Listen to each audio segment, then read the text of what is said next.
So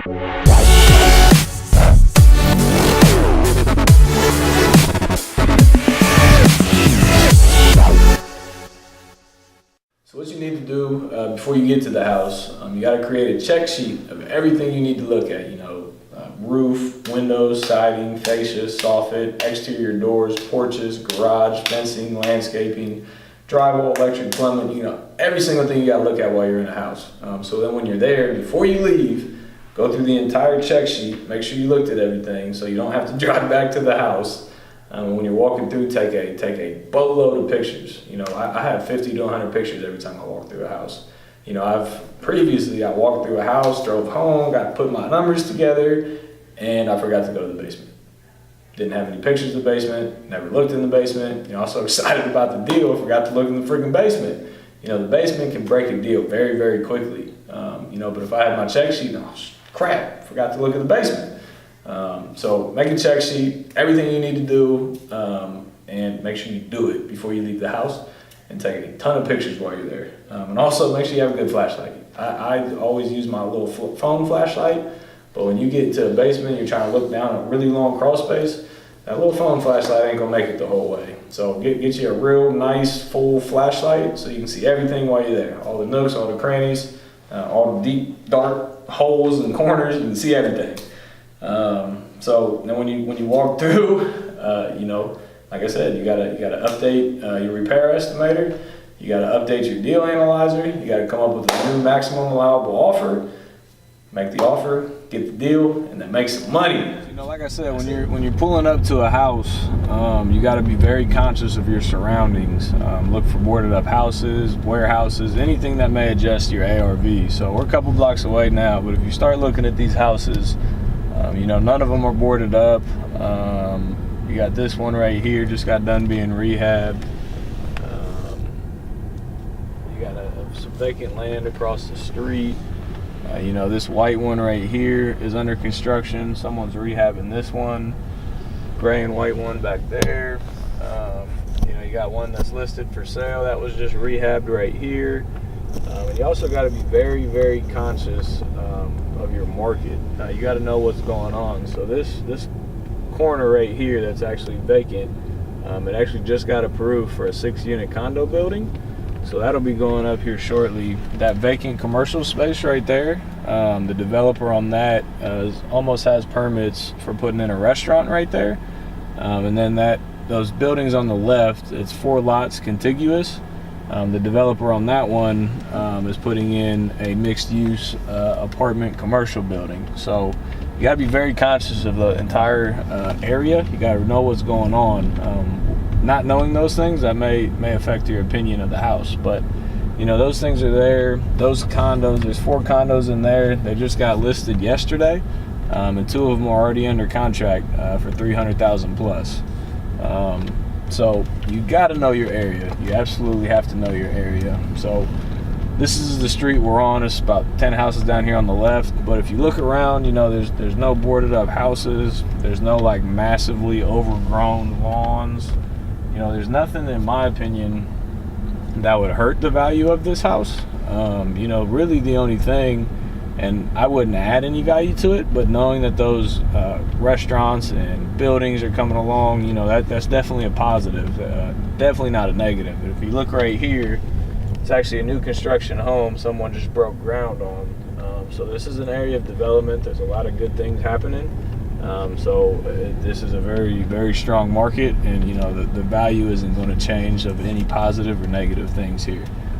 We got the house right up here on the left, so we're going to get parked here, and then we'll see you inside. What's going on, guys? We're here at the house now.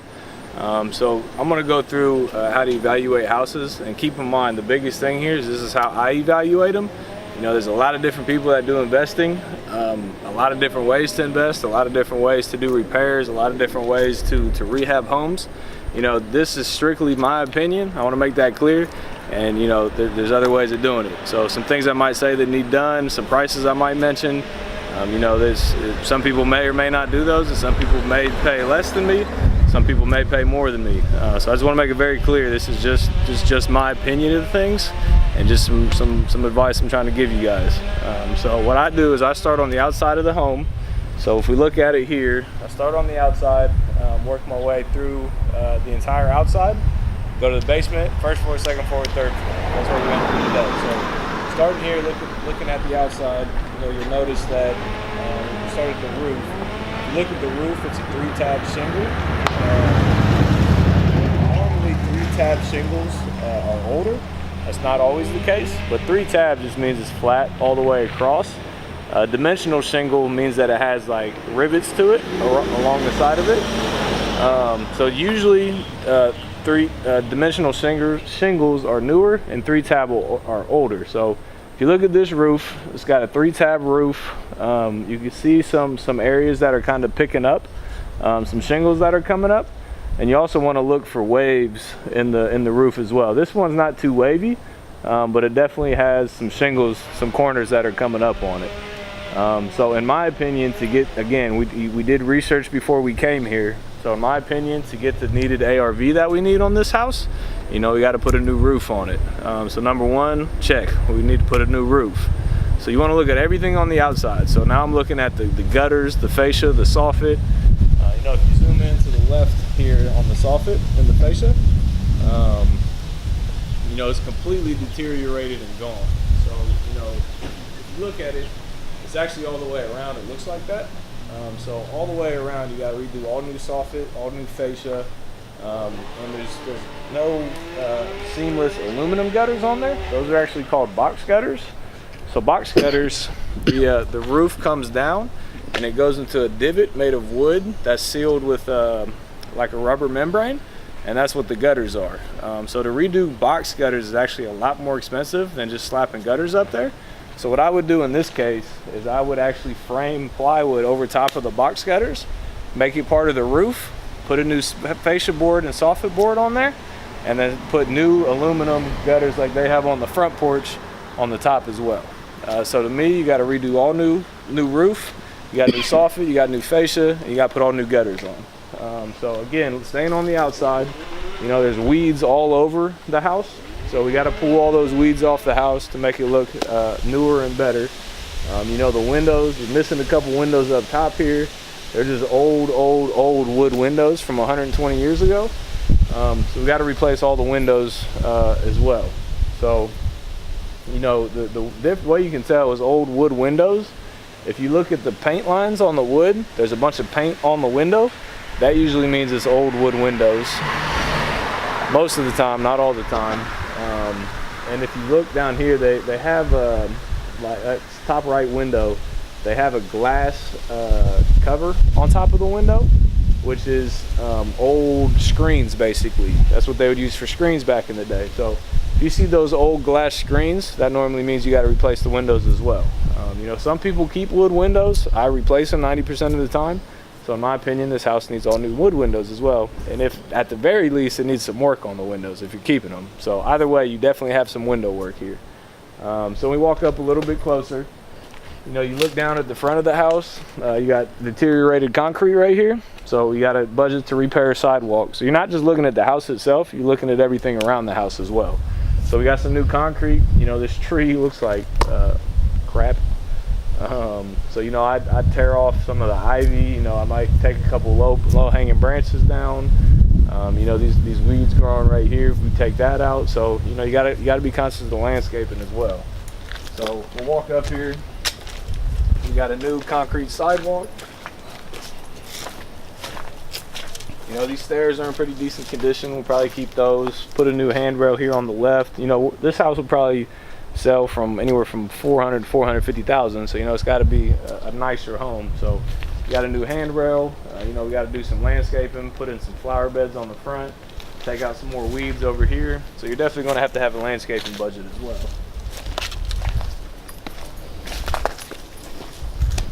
So and then you got to look at front porches and back porches. So you get to the porch. These are just 2x6s slapped on here with plywood as the porch. So the porch isn't leaning or sinking in any one direction, but it's got very, very cheap material on it. So what I would do is I'd rip off the plywood, put new wood decking down. I'd take off the 2x4 handrails and actually put spindles on. And then this front staircase, I'd rip it off and put in a new staircase with spindles and make it look real nice. So you don't have to tear this whole porch off, but you know, it definitely needs some cosmetic work to it. So this would probably be a couple $1,000s to replace that. So if you look at the ceiling too, it's got plywood. We'd have to replace that and put some type of beadboard or something up there to give it the feng shui of a $400,000 house. So front doors actually look really nice. You know, glass isn't broken. So, you know, I'd probably sand the front door, restain it, give it a nice bright wood color, and then keep that front door there. So you don't have to replace it, but you need to budget money to repair it. And again, we got to replace all the windows on it as well. So, and if you want to look for deteriorating wood as well, that's water damage. So we're already planning on replacing the cosmetic elements to the front porch. But those are things you got to look at, and if they're water deteriorated, water damaged, you know, you're gonna have to replace that as well. So new cosmetics all on the front porch. Come around the side. We got the old rusted out chain link fence. So you know, you probably cut the fence down, put a new 6-foot wood privacy fence up. Like I said, you're checking out all the weeds and stuff, and you got cracks here in the brick with holes going all the way through. So tuck pointing is something when they take out this old mortar that you see how it's just deteriorating right there. And then they come back with new mortar and tuck point, put in a new mortar line all the way through the areas that need the work. So there's definitely going to be some tuck pointing done. You know, if you look up here, I don't know if you can see it that well on camera, but there's some big holes between the bricks. So there's going to be a lot of tuck pointing done here, and tuck pointing is extremely expensive. You know, to tuck point this entire house, every brick line, everything, you know, we'd probably be looking at 20 grand, if not more. I've never re-tuck pointed an entire house. I've just spot pointed it. So the areas that need it is the areas that I do. And if it's like really, really bad, we'll spot tuck point it, and then we'll paint the whole house, because it's hard to match a 110-year-old mortar with brand new mortar. So if you got to do a lot of tuck pointing, I personally, again, this is just my opinion, I'd paint it to make it all look like one again. So definitely needs some brickwork. You know, down here you got big old gaps in the foundation. So again, you definitely need some tuck pointing all the way around the house. You got old windows in the basement as well. So we're replacing the windows in the house. You know, we'd come back with some glass block windows here. You know, glass blocks are usually about $200 a piece. And then replacing wood windows with vinyl windows, you know, you're somewhere between $250 and $350 a window on those as well. So again, we're going to walk the whole outside.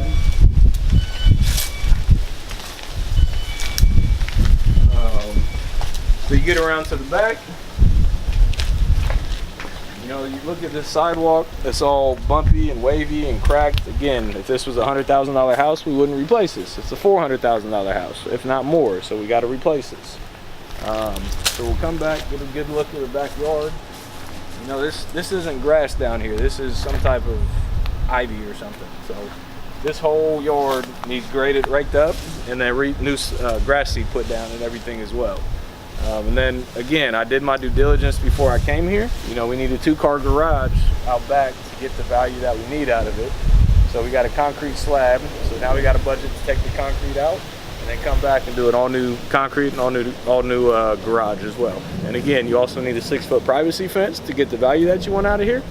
So we got to put a 6-foot privacy fence up. So you got landscaping, you got a garage, you got a privacy fence outside of the house, but that's still stuff you have to budget for.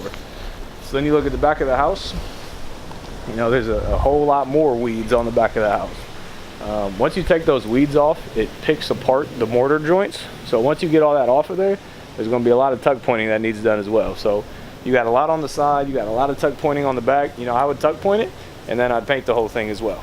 So when I say the whole thing, I'd paint the entire brick of the house a color to hide all the new tuck pointing joints.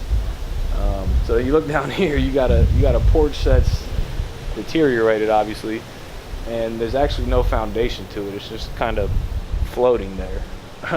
So if you really look at it,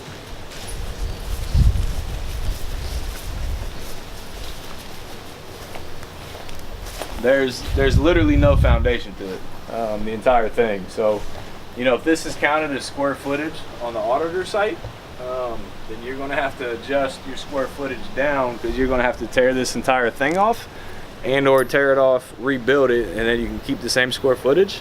Putting on additions are not cheap in any way, shape, or form.